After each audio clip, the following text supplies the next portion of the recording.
Greetings, honored Attila, in the name of God who rules heaven and earth. We come on behalf of Emperor Valentinian III. I kinda assumed you came on behalf of that emperor, since it isn't exactly a habit of yours to visit me. Greetings to you as well. I come because I think there has been a misunderstanding between you... About what? Oh, Honoria? It's simple, really. She wants me to wed her. Oh, well, that's debatable, but... You see, I'm not really here to talk about her. Well, she does have something to do with your incoming invasion, but I'm here to talk about the sacking of the city of Rome. And I would preferably like to avoid the sacking altogether. Oh, really? Just to talk about it? I was envisioning some more kneeling and begging on your part. Think about that. It would be very amusing. The great Pope Leo groveling before Attila the Hun. But oh well. My knees at this point, at my frail age, if you must know, tend to fail me, so we will have to forgo the begging today. You're aging quickly, though we are nearly the same age. Tell me, are my looks too much for your failing eyesight? I am here to talk about your invasion of Rome. Surely my height does not frighten you. Not even the nourishing milk and meat from our herds could improve my stature. Let us talk about something more important than your looks. Let us talk about the invasion of Rome, and not your unimpressive stature and looks. Oh, but my looks are a much more interesting topic, don't you think? We are talking about people's lives here. I care more about their people's souls and yours than I care about your charismatic nature and your looks and your shifty eyes. This is serious. Would you listen? Please, accept my apology and continue with your eloquent discourse. I would not consider myself great, or my speech of great eloquence, but I deem great only those words of mine which God may deem to use. Well, you do seem to enjoy waxing your words in eloquence. You seem to forget that heartfelt conviction and sincerity can make all words beautiful. Oh, hey, have you heard of the territory I conquered as of late? It was so great to taste the flavor of victory, but I've not much tasted the bitterness of defeat. I find it fascinating how you want me to pay attention to the words that to the things you wish to speak about, but yet you have not deigned to pay a single scrap of attention to the words I have yet spoken in this whole meeting. I'm sorry, you're quite right. How rude of me as your host to cut you off in such a manner.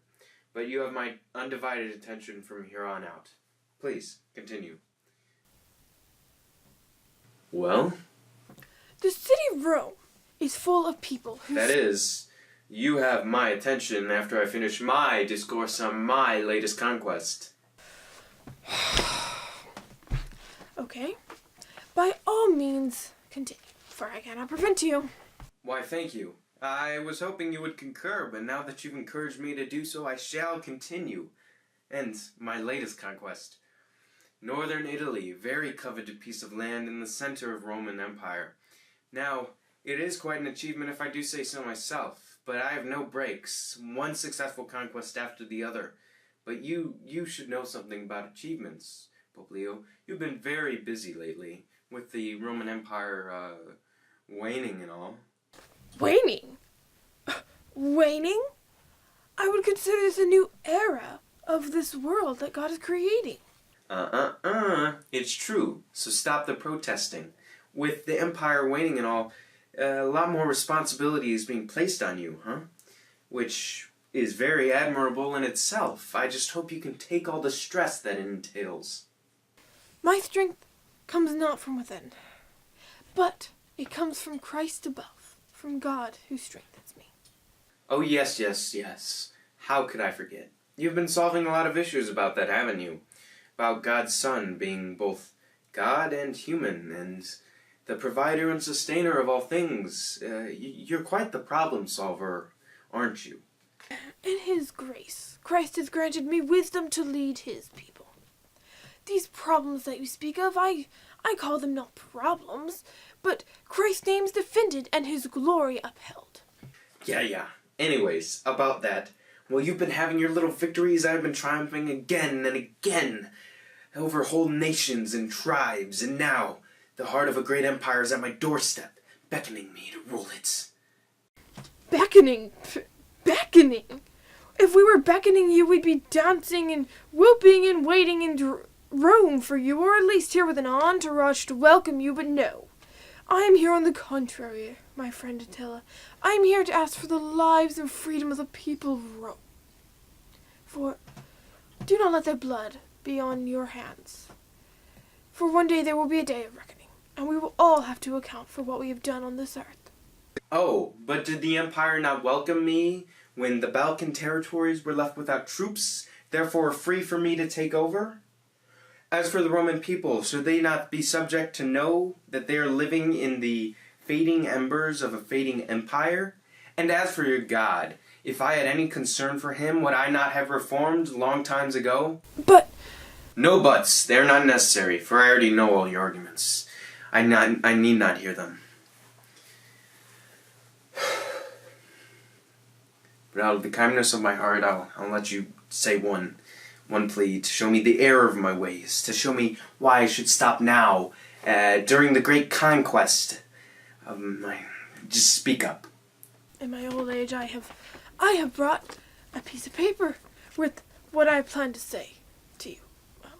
If you don't mind, I'm going to read it to you. Sir, if there truly be any kindness or sincere appreciation of life and love in your heart of hearts, then be attentive to my case. Heed my voice, nay, heed the voice of God, of peace, and grant these people their lives, their homes, their liberties.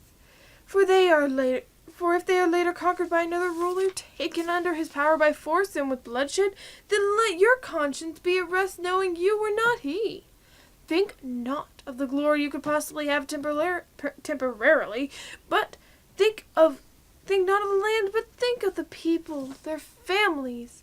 You may destroy the hope you could extinguish. Are not the lives of thousands of human beings created in the image of God with a little restraint and humility on your part? Would it not be better for you to focus on the lands you already possess? Would not the present time be as good as any to seek to inspire in the hearts of your subjects loyalty instead of running around adding to your realm? Finally, I say that which is on the heart of every person living in the great city. Grant us our homes, that we may live another day in our own home, in our own city that we call our own. For you of all people surely must understand that want to have his own house, his own little kingdom.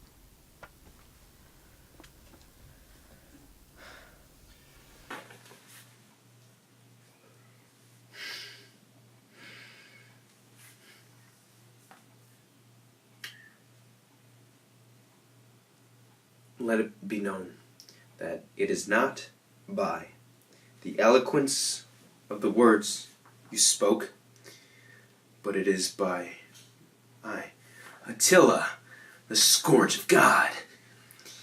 It is for my purpose and my reasons that I will grant you this plea, but let it be known that it is not because of you and your words, it is because of my purposes and my reasons, though they may never be known to you. Do not mock my sanity or words! Cannot an old man with a gray beard get some peace around here? From the place of sincerity I have found in my heart of hearts, I tell you, no falsehood. Go back and tell your people their land is granted to them. You presume I shall believe you now? Your belief in my words, or the lack of it, does not change my intentions. Your city is safe from my army, but I cannot guarantee the safety from the other rulers and empires that want to take hold of your land. They may do as they wish, but I still remain sincere, as you will see. We shall see. if you speak the truth. I will bid you farewell, and take my leave now. May the Lord God Almighty guide your ways. Yes, yes, goodbye. Come with us now to the year 453 AD. Attila the Hun has decided to follow up on his attack on the Western Empire and is getting married to Ildiko.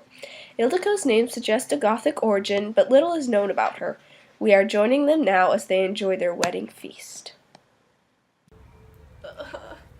It's official.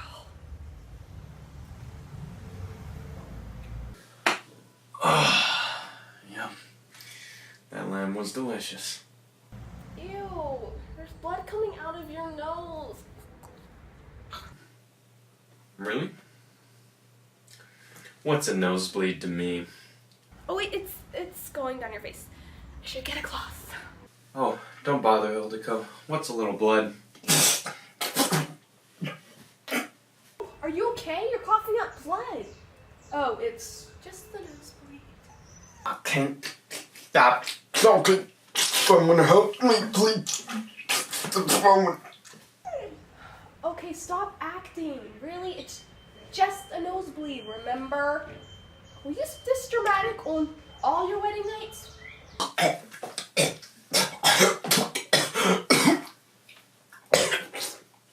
Okay, Attila, stop. Too far. Stop acting. Attila. You're dead. Wait, whoa. Did you drink after I told you not to? No wonder! I should have known you wouldn't listen though. You're always better at giving orders.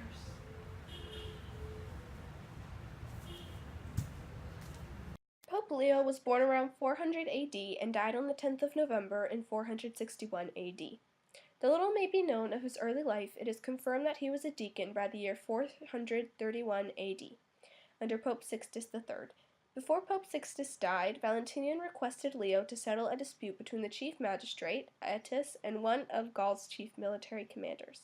He settled the argument, but while he was away, Pope Sixtus III passed away, and Deacon Leo was unanimously voted pope on September 29th of that very year.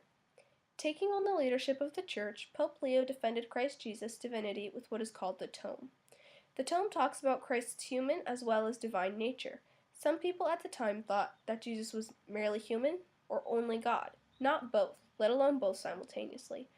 Pope Leo spent much of his time defending the truth of Jesus Christ's human as well as divine nature while he lived here on earth, a truth which we as Christians also uphold. He also gave credence to the belief that papal power was given by Christ to Peter and his successors alone. In fact, he believed this strongly.